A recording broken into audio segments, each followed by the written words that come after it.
Good evening, everyone. This is LadyDragon speaking. It's a Sunday night. It's January 26th. It's 5:49 p.m. We're almost done with our keynote. Now we're gonna have a keynote with, I lost track of who we're gonna have tonight. Oh, Netflix and Mastercard. So let's dive into it right now.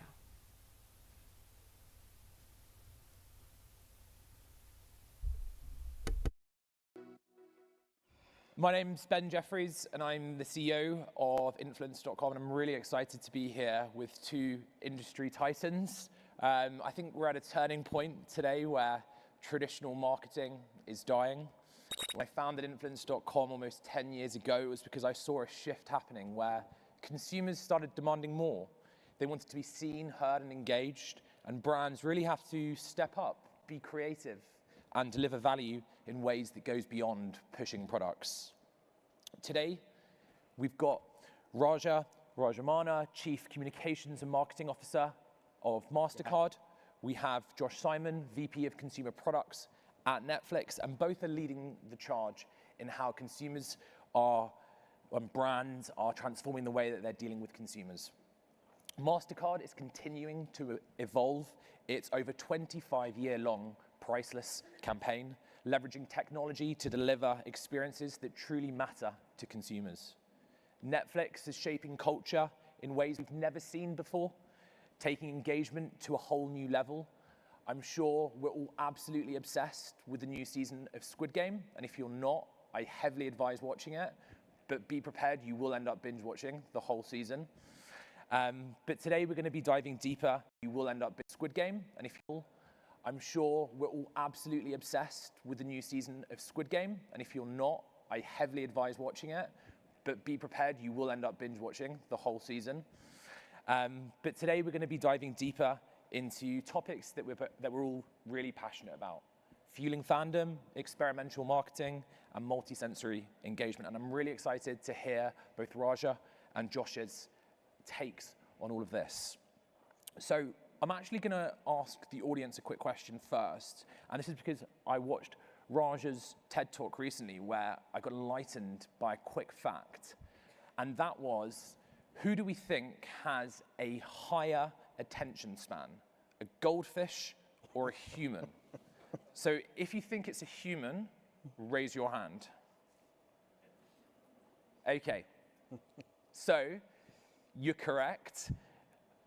8 seconds, sorry, you're not correct if you put your hand up for humans. A goldfish has a higher attention span of 9 seconds, whereas a human has come down from 12 seconds to 8 seconds in recent times. And that's obviously because of all of the consumer messages we're seeing every day. But obviously I think that sets the stage very nicely for how consumers have evolved over time. And Raja, within that same TED Talk, you spoke about the ice cream shop analogy. You also spoke, about this theory of quantum marketing as well. So I'm really excited to hear your takes. So I'm going to go to you first, but what sort of shifts have you seen in marketing strategies over the last few years, and how do you see that affecting the future of how we engage with consumers? Yeah, see, it's very fascinating if you look at the theories and practices of marketing and the frameworks. They have all been devised more than 6 decades ago. At a time when there was no internet, there was no mobile phone, there was no social ago. Theories and practice. Yeah, see, it's very fascinating if you look at the theories and practices of marketing and the frameworks. They have all been devised more than 6 decades ago. At a time when there was no internet, there was no mobile phone, there was no social media, there was no artificial intelligence. And the question that I keep asking myself, and I kept asking myself for the last few years, is that are those theories and strategies and frameworks of marketing like the theories of electricity and magnetism, which don't change with time? They're perpetual, they're eternal. Or do marketing strategies have to change and evolve? The answer seems to be obvious, but the more fundamental question is, do the marketing theories, the principles of marketing, do they have to change? And my answer is a resounding yes. Everything that we do and know in marketing was all formulated 6 60 years back. We need to change them. Whether it is how we get consumer insights, the strategies to get the right consumer insights, today they are totally flawed. Like for example, it is now a proven phenomena that all consumer decisions are subconscious. They are driven by emotions and feelings, but they're essentially subconscious. In market research today, we ask, why did you buy this particular product versus something else? And the consumer will then give you a very rational answer. It is post-rationalization that they are actually giving you, as opposed to the real reason, because they are not psychoanalysts. Yeah. You need to rethink how do you get insights. You need to rethink advertising. I keep saying provocatively, but seriously, that advertising is dead. How many of us love advertising? Today, if I'm watching a video on one of the popular video sites, every few minutes, 5 minutes at the most, my experience is rudely stopped. And I'm shown a stupid ad I don't care about. And I'm waiting for that skip now button to appear.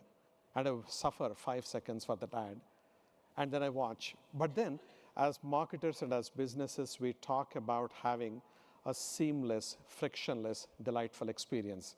Guess what? I was having a seamless, frictionless, delightful experience till you came along and served that stupid ad and disrupted my experience. And therefore, what happens? Consumers move to ad-free platforms, even by paying money, or they're putting ad blockers. So we need to think about the need for communication exists. But the way we communicate has to change. How do we connect with consumers? How do we engage them? How do we, to your point, if the attention span is less than 8 seconds, and an average consumer receives between 3,000 and 10,000 ads every single day, the human brain doesn't process them. They just become like a wallpaper. You see it, you look at it, you ignore it, you move on. You don't even register it. So we are wasting a boatload of money on advertising. Same thing with loyalty. Loyalty is another great myth. And we are running loyalty programs. And we say, you know, so every single aspect of marketing has to be reinvented, reimagined, and that new way of marketing is what I call as quantum marketing. I think that's absolutely fascinating. I think, you know, growing up, I got told a phrase which was 50% of marketing doesn't work, you just don't know which 50%. I think that's very optimistic. I would say 90% of marketing is not working. Well, there we go, and that's true. That's up that advertising is perhaps dead. And I'm not just saying it flippantly. I have heart-to-heart chats with my peers and across various advertising associations and bodies for a minute. Let's set aside everything. Guys, let's have a heart-to-heart chat. Do you know if your marketing is working? Yeah. Does it matter whether you are the CMO or somebody else? You just put a tree there, sitting in the chair. Will the tree do any worse than you as the CMO? I'm exaggerating on this part of it. Maybe this guy will do a little better, this girl will do a little better. But the point is, marketing today is not working. There's a humongous amount of wastage and an opportunity for efficiency, opportunity for enhancing and taking it to a different level altogether. And we'll talk about it. One of those is, of course, the partnership between both our companies. Perfect. And Josh, going to you with a similar question, obviously much more focused on the entertainment industry itself. But what trends have you seen over the years, and what do you see taking over in the future? Well, I think along those lines, it's really exciting to see the way that fans and members and viewers of Netflix love to kind of interact with our movies and TV shows. So I think what we've seen is, and you kind of hinted at this at the beginning, but I think you know, when you find a TV show or a movie that you really enjoy, you don't just love it, you want to live it. Yeah. And we see that happening organically. I think like J-Lo threw a Bridgerton-themed birthday party for herself. You know, a couple of years ago, like Squid Game Halloween costumes were sort of like the top Halloween costume. I'm hoping they will be again next year. So, you know, in my world, we're trying to come up with ways that help to kind of fuel that connection and bring fans closer to the stories that they love. We do that through experiences and merchandise. So your Squid Game example, the second season of Squid Game just launched. It's now already, I think in the first week, it's like the #2 most popular series on Netflix, 126 million viewers around the world. We launched this live experience that basically allows fans to drop themselves into the world of Squid Game, compete against each other, and really sort of like put yourself to the test. Like, how would you react if you were challenged by the front man and have to kind of survive all these, these fun competitions? It opened in New York. It's been sold out since we opened in New York a couple months ago. We opened in Madrid. We just opened in Sydney. We'll do another one in Asia here in Q1, in Korea.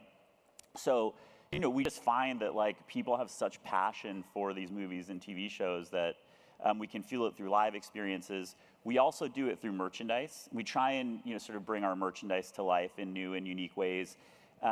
In Stranger Things, there's a couple fictional brands, these fictional nostalgic brands. So there was a brand of ice cream called Scoops Ahoy that's in an earlier season of the show. There's a brand called Surfer Boy Pizza that was in the previous season. So we brought those to to real life. We created Scoops Ahoy ice cream, launched 7 products in Walmart all over the country. That's been now rolling out around the world. Same thing with Surfer Boy Pizza. At one point, we were like the #1 frozen pizza in the freezer section of Walmart.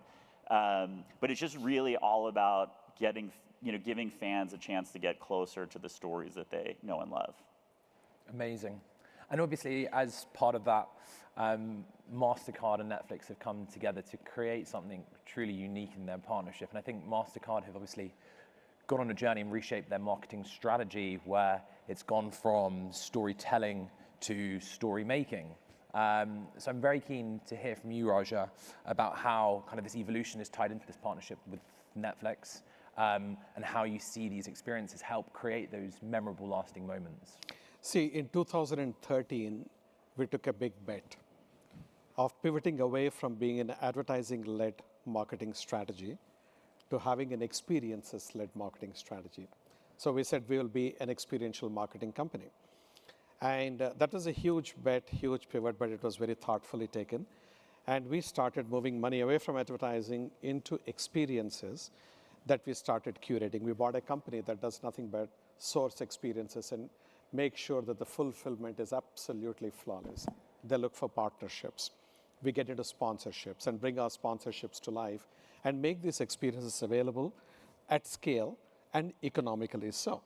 And it started working brilliantly for us. And so the proof of the pudding is in terms of the momentum of the business and the momentum of the brand. And our brand, a few years back, used to be at number 87 in the list of most valuable brands in the world. Today, we are at number 11. And trust me, the marketing budgets have not gone up. And our share of spend has actually come down. In spite of it, we have actually been growing extremely well. And even, I think for the last 4 years, we have been one of the fastest growing brands in the world, in the top 20 brands in terms of the growth. So we started looking at various opportunities to see how we can bring things to life. And the point that you make about the pizza, Surfer Boy Pizza, and it resonates so much because we actually tried to do a few things in our own scenario. Initially, we started curating our own experiences. We started creating our own products. So we have got, for example, fragrances. Both are, they're called priceless. One is red color, one is yellow color. One is called passion, one is called optimism. And we started putting it, and just imagine a brand like Mastercard having fragrances and having shelf space in reputed retail stores. That's for me earned media as an example. Or we have launched restaurants. Now we have got 7 restaurants around the world. And these restaurants would actually give you a phenomenal experience to you as a Mastercard card holder. And that emphasizes the brand. So this is what is our part of our experiential marketing and what we also call as multi-sensory marketing. Involve all your 5 senses and draw you into them. And that started working very well. And we started looking at experiences co-curated with partners. And we have seen that these guys have got such amazing assets. It's unbelievable. In fact, if you have to blame for the reduction in the span of attention, you know where the culprit is, right? These guys are so damn addictive. And I'm one of those addicts, by the way. So I'll tell you, I say it very fondly and affectionately. We'll take it. So the point is, it's amazing. You know, I come from India, as you can make out. When I go back to India, 2 of your shows, Netflix, One was called Kapil Sharma Show. Yep. And the other one was called Hiramandi. Hiramandi. Hiramandi is a period, what you call story, and very, very elegantly done about courtesans of that particular era. When I went back to India, everyone is dressed like that at various get-togethers. They talk in that language. And I said, my God, this is unbelievable how much it has seeped into the culture, and it starts even shaping the culture, which is brilliant. So what we said is, okay, this is the kind of company that we would really like to join hands with. And my team and your team, they have all been working together, and then we have come now. And so we're doing a ton of stuff, and you're talking about experiences, and we are trying to figure out ways of how we will be a part of their experiences so that they know what they are doing, and we can sort of bring what strength we have to the table, and together, hopefully it'll be a bigger win for the consumers. By the way, are you wearing Optimism, or which scent are you wearing today? I actually always use a combination because this concept. I was wondering. It's nice. It's nice. This concept is called layering. I didn't know about it before. So you use both in different ratios. So the same two fragrances will smell differently depending on the ratios that you use it.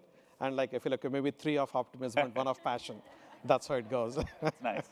There you go. You've put the ultimate scent smelling technique. Exactly. And Josh, obviously, today's consumers are, much more informed and take, much deeper decision makings over where they engage in. So how does Netflix make sure that their experience resonate with those passions of your global audience? Well, I mean, going back to what we were just talking about, I think for us, and what hopefully gets you to watch so much Netflix, is that great storytelling is really at the core of what we do, and that's where it starts. And it's the same thing. It's the same thing for my team. So, on the live experiences side, we just look at it as a new dimension of storytelling.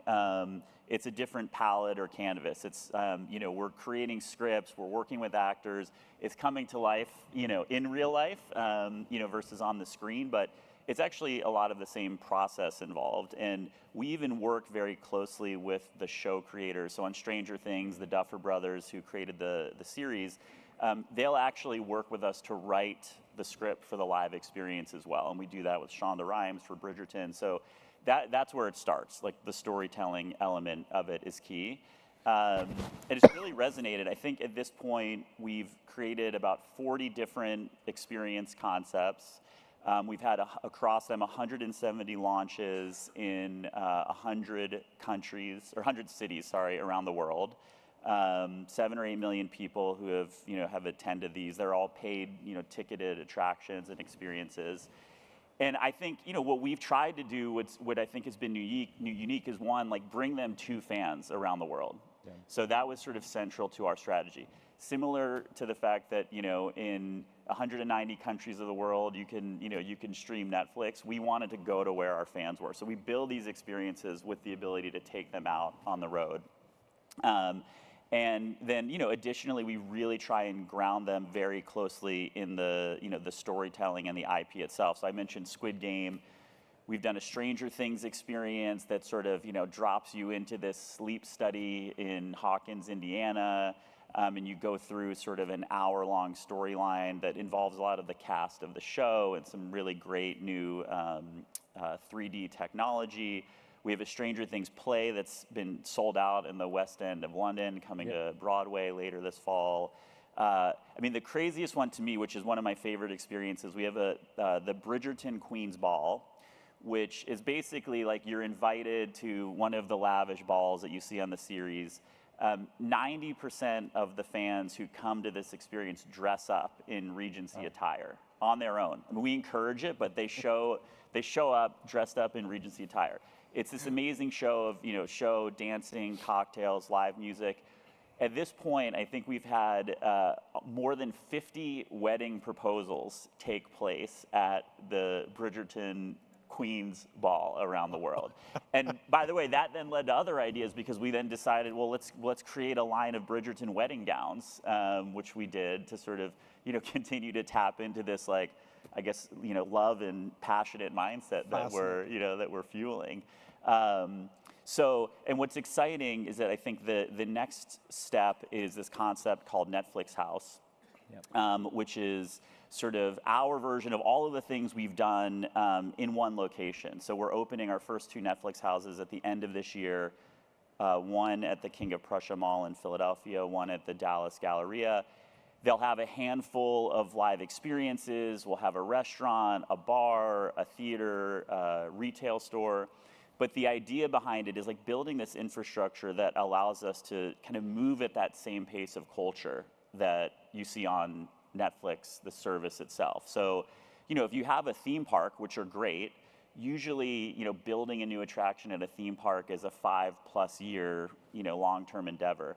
The way that we're building Netflix House is it allows us within months to bring new experiences in and out of these locations.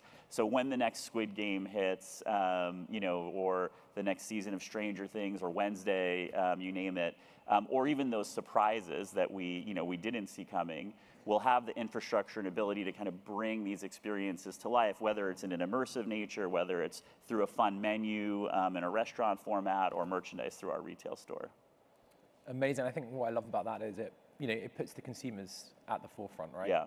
It means that consumers can really feel immersed and really feel part of everything. As you say, Netflix is all about telling great stories, but consumers want to live those stories, and they can truly live them in the Netflix house. I think that's really exciting. Yeah, for sure. Can I just add one point to Yeah, what you have just mentioned, which is fascinating? You know, when Mastercard was trying to see which are the new areas we should enter into sponsorships, one of those was Formula One. And I started to try and educate myself, and they said the best way to educate yourself and entertain yourself simultaneously is to binge watch the 6 seasons of Drive to Survive. That's where my time went. It was pretty fascinating, so gripping, such beautiful storytelling. And then subsequently, I also learned that the biggest growth in the US for Formula One happened because of this series. Yeah. Which is like, you know, when I talk about shaping cultures, what you guys are doing, that's unbelievable. Just imagine, you know, these guys produce a show, and then that has actually increased the followership and fandom of Formula One. And that sort of made the entire sport go up pretty significantly.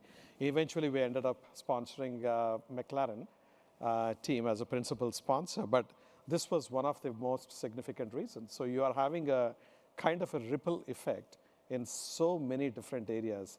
It's absolutely astounding. Yeah, I think like you said, it's all about great storytelling. That's what it comes down to. I think on F1, a couple years ago, we had I think at the time it was the largest attendance for an F1 race which was I think in Austin, Texas, like 500,000 or 600,000 people or something like that in their history, all sort of driven by the success of the series. Yeah. Yeah, and 40% of them are women. Yeah. So you talk of typically Formula One and women, you don't think of in the same breath from conventional wisdom point of view. But this has changed even the demographic of the fandom. Yeah. I think it didn't just change Formula One, which obviously it did, but it also changed how people look at sport in general. People want to see that behind the scenes style content. I think, So true. For me personally as well, like big Lewis Hamilton fan, but being able to see all of the experiences behind with the riders led to me becoming fans of other drivers that perhaps I hadn't initially anticipated, because I learned their personality as well.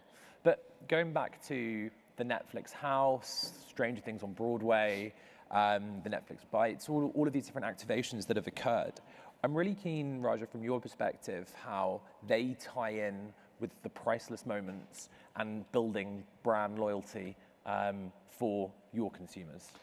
See, like I said, I don't believe in brand loyalty. It's dead.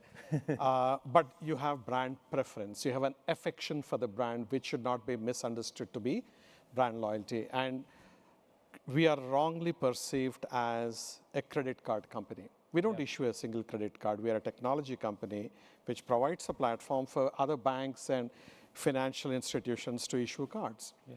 But then we are branded as a credit card company. And it's important because credit card companies are seen to be not the most best corporate citizens. That's also a misperception, but that's a perception we have to deal with. So from that kind of a situation, today Mastercard is one of the most beloved brands, which is amazing. And that has come through a whole bunch of series of strategies and initiatives we have done. and everything is grounded on the platform of Priceless. So what we say is Priceless is not about rich and expensive. It's about truly something where you cannot put value on that.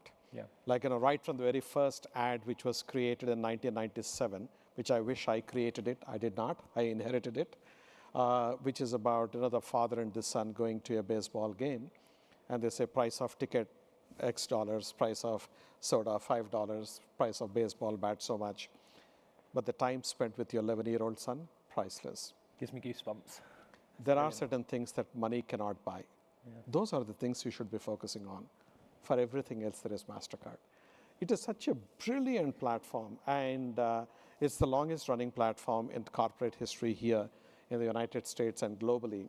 And what we did was we pivoted from being an advertising-led priceless strategy to experiences-led. And just for the kicks, I'll tell you, one of the experiences that we had done very early on was with Louvre Museum, where when the museum closes at 5 o'clock in the evening, you open it to the select Mastercard customers who booked that experience through Priceless platform. So they go, they visit the entire museum and view it in candlelight. Not the regular electric lights, but candlelight. And then they go and sit in front of Mona Lisa and have dinner with Mona Lisa. And there's a professional photographer who takes a picture. And then you sleep for the night in that pyramid, glass pyramid. I.M. Pai has designed it, who also happens to have designed Mastercard global headquarters in Purchase, New York. So you sleep for the night under the pyramid. And it was so wildly successful for us, and moving also the brand, brand affection and brand valuation. It was fabulous for us. So we started doing that. But those are things which are highly aspirational. You can just do a handful of them. On the other end of the spectrum, we said, what can be mass? What can be economical that a family from a modest background can also avail of priceless experiences? So we started doing, like, we had some chefs who would teach you and your family and your kids how to make cheese or how to make a particular kind of a cake. And this we actually started developing during the pandemic, where we discovered that you can really make experiences available digitally and virtually. It doesn't all have to be in a physical space. That was phenomenal for us. And many times what we have been trying to do is to either leverage on our existing assets. Like, for example, when we look at, say, Formula One, it was so amazing. I saw the kind of experiences that we could put together right here in Vegas where we launched. So you had hot laps where the drivers are taking you at some 200 miles an hour and the turns, you freak out, and it's this really scary kind of a thing. But people come out feeling, absolutely dazed and totally thrilled. And these are like champion drivers in F1 world, right? Or you have got the opportunity to watch the game from the pit or the garage, or sit at the pit wall along with other experts and interact with these guys. Some of the things that when they discover firsthand, the driver loses about 8 pounds of weight just during the 2-hour race. And when you talk to the driver and say, you lost 8 pounds in the last 2 hours, it's like unbelievable. Now, what happens is these kind of things leave a very deep impression, very memorable impressions, and those are the ones which we call as priceless. They're truly, truly amazing. And that's what we have been sort of doing. And at this point in time, what we also did is we put together a platform called priceless.com. It's a global platform. Yeah. So suppose you are planning to go to, say, Dubai or United Arab Emirates. So you say, okay, which are the experiences available in that particular country or in that particular city? And I can book right now those experiences. And when I go there, I can actually use it. Seems to be a very simple e-commerce platform, but the damn thing is so complex. And it is also a competitive advantage for us because no one else has got anything like that. And so we start keeping advancing it, and we need rich content for that. And that's where we have partners like Netflix or Formula One. In this case, we have got McLaren or UEFA Champions League or MLB or got PGA Tour. We've got all these massive partners who are fantastic. They've got amazing fandoms. And then so we tap into their passion, into what they bring to the table to the consumers, and it will be a win-win-win for all the three. We bring some solid stuff, like you mentioned about 190 countries where it is streamed. Our physical presence is 210 countries and territories around the world, which means universal, other than the countries which have been blacklisted by the US government. We are there everywhere else in the world as one. We got about 3.6 billion Mastercard cards out there in circulation, which is close to 3 billion consumers who have got a Mastercard. And we respect their privacy totally, so we don't hold any personally identifiable information. But we know a lot about people of profiles in terms of aggregations. So this segment in this geography, this segment in this geography. And that's a wealth of knowledge which very few companies have, which we can take to our partners. And together, that's a huge thing for them. For the consumers, we are able to give the most relevant experiences in areas that they are passionate about. And I keep giving this example in a light vein. If somebody is coming and selling me the world's best shampoo, it doesn't appeal to me. There is not much of a real estate for shampoo here, right? So you have to be relevant. You need to understand your consumers and then serve them appropriately. And so we have identified what we call as passions. So different passions for people: movies, arts and culture, sports, philanthropy, shopping, travel, environmental sustainability, culinary. All these passion points, we curate experiences there. And for each area, we find who are the most appropriate partners. Now, it's very rare for us to get a partner who is also present across multiple areas. And this is the kind of company that you have got. So that's where these are the marriages which are literally made in heaven, where they bring that kind of a breadth, we bring that kind of a breadth, the attitudinal match which is there, the appeal of the brands, the globality of the brands, etc. And when they come together, the power can be truly unlocked for the benefit of the consumer and, of course, for the benefit of both our brands. And I absolutely love that, because it is truly about, in both instances, putting the consumer first. And I think, back 10 minutes ago when we were saying how loyalty is dead, it is, because when you think about loyalty programs, we've all got so many different loyalty programs that we're a part of, we forget we're a part of. But when there are companies that put real life value to the consumer straight up there first, that's where you build that brand trust, right? And you get quite excited because you're like, oh, I'm actually going to be with this brand for a longer time because they're giving me genuine value immediately. So I really, really like that. And Josh, so we briefly spoke about it with the Bridgerton example there around tapping into these big cultural moments. And I do just want to go back to it because there is really this Netflix effect. And you spoke about, all of these real life moments that occur. I mean, I've had friends who have had graduation parties that have themed Bridgerton. As you say, there have been proposals, weddings. But how does Netflix manage to tap into these cultural moments? Because it's incredible. Is it this huge data and insights team? What is it? Well, it's not to sound cliche when I say this, but I mean, it really goes back to the stories and the fans. I mean, to your points about loyalty and authenticity, we can't force it and we can't fake it. So our starting point is always sort of seeing naturally and organically what people love and end up talking about. And you're right, I think this, someone in the press, not us, coined this term of the Netflix effect, and it sort of was like, in the last season of Stranger Things, there was that famous Kate Bush song, Running Up That Hill, that ended up becoming #1 on the charts for the first time ever, and it was like 37 years after it was released, but it was featured in the Stranger Things series. In the first season of Squid Game, the participants wear these classic Vans white slip-on shoes. Their sales went up 8,000% after it was featured in the series. And then even more recently, we just premiered our first week, earlier this week on Monday, of WWE Raw around the world. We had the viewership was 115%, 114% higher than the average last year on some other networks.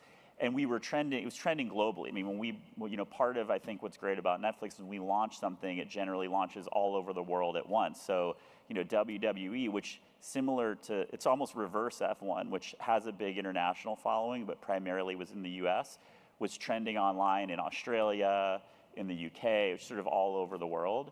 So that's where it has to start. You know, of course, the Jake Paul, Mike Tyson fight, you know, is another example. I think the most streamed, you know, event in history with like 65 million concurrent people watching that one.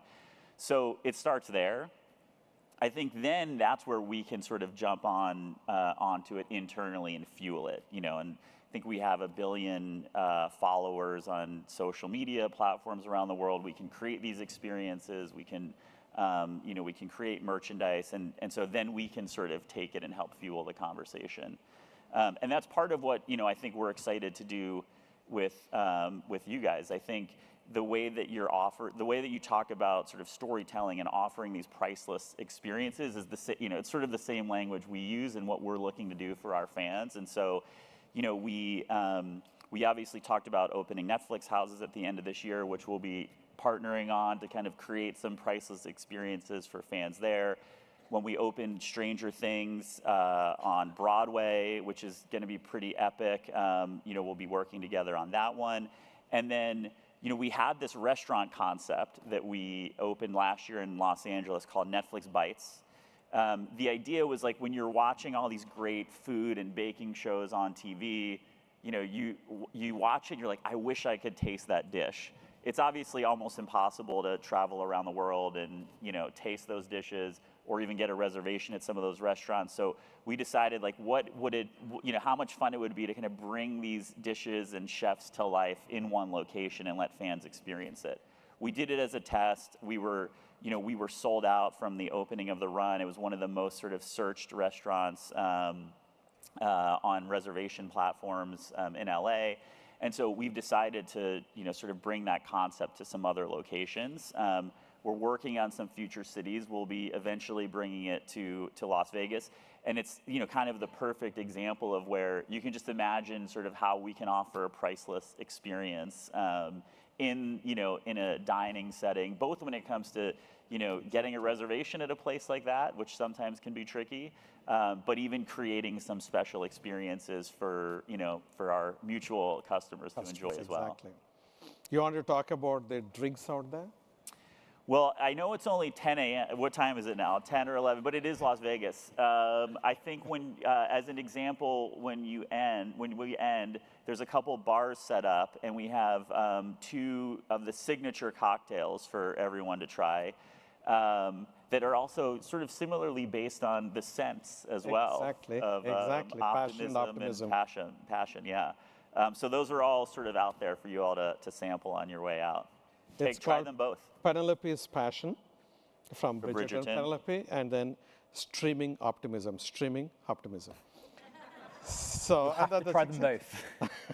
Just like the fusion. Exactly. Mix them together, try them both, whatever you want. And maybe you'll have a new flavor if you try them both. Exactly. I know. I love and that. there are non-alcoholic one also for people like me who don't drink. Not in the morning, but never. So. Perfect. We've got just under 3 minutes left, and I do just want to touch very, very quickly thinking about the future vision. And, you know, brand trust is so important, right? And I know that you've spoken about, Raja, already about how, like, Mastercard, from a personally identifiable data, that's not where they're necessarily focused on. It's the removal of that, and you're thinking more about social good. I'd love to hear from your perspective where you see the future of consumer engagement actually being. See, firstly, I think future engagement is going to be trust-based. Earning and keeping that trust is extremely critical. It's not an overnight process, it's a journey. Transparency, being responsible for consumers' data, being responsible with consumers' safety and security, these are all mighty critical, and they are the table stakes. Then in terms of, from consumers' point of view, I think the concept of, if you are a soap brand, you sell me the soap, show me the soap ads. If you are a bank, you talk to me about finances and sell me the financial products and show me the ads. That's gone. Consumers don't care whether you have the permission to do this or not. So for example, if you go and say, hey, Mastercard is working to develop new drugs for curing different types of cancer, they don't throw up. there is no organ rejection, and we actually do it. So we fund organizations which find cures for cancer, and 8 drugs have been already discovered and FDA approved. With our partnership with Stand Up to Cancer, we raised about $65 million for them. It works. So you don't stand up and then start thumping your chest and say, we did this, we did this. Let consumers discover it. And when they discover, there is such a joy for them and a positive feeling about the brand. That's what happens. And talking specifically of engagement, you need to understand data plays a key role, very, very key role. What matters to them, what are they passionate about, and what can I bring as a brand that's significant value to them which they cannot get from anywhere else. That's the ultimate formula for engaging them and winning their trust. Yeah, and I think we definitely saw Mastercard do that as well with relocation support during the Ukraine war. In as Ukraine, well, exactly. where they obviously helped people in Poland be able to find, jobs and be able to tell them where to relocate from a city's perspective, and that Correct. really helped create that brand trust. So true. So it's definitely practicing what you're preaching, so to speak. So it's brilliant to see. Well, look, time has run out, and I know that things are going to start flashing at me, but obviously it's very, very exciting to see Netflix and Mastercard come together to create something truly unique. Please do make sure you all go to the back and try one of the drinks, even try and mix them and see what type of fusion you can actually get as well. And please drink responsibly. And please drink responsibly. It is only 11 a.m. But no, thank you very much. Really Thank you. appreciate both your time. Yeah.